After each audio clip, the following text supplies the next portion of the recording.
Aktualiteti jonë është 10 ditët e Dhul Hijjes. Profeti alayhis salam ka thënë nuk ka ditë në cilat vepra është më e dashur tek Allahu se sa në këto 10 ditë. Po nga dita e sotshme e deri te dita e Bajramit janë këto 10 ditë të Dhul Hijjes që rekomandohet që të shtojmë edhe më shumë veprat e mira.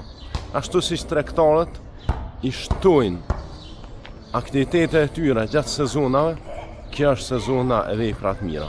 Se ne si besimtar i kemi 2 sezona kryesore.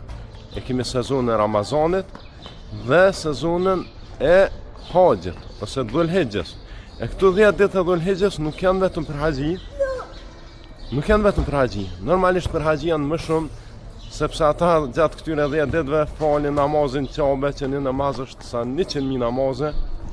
Kanë shumë lehtë me bë vepra të mira dhe ju shumë fishon më shumë, por se këtu vlen edhe për neve. Disa shokë të profetit alayhis salam e pyesin, i thonë, këto 10 ditë janë më të mira dhe se përpjekja në rrugën e Zotit, domethënë lufta ndaj armikut. Ka thënë po, edhe më e vlefshme se ajo. Imagjinoje, më e vlefshme edhe se sa përpjekja më e madhe, mundimi më i madh, lodhja më e madhe që mund ta ketë njeriu.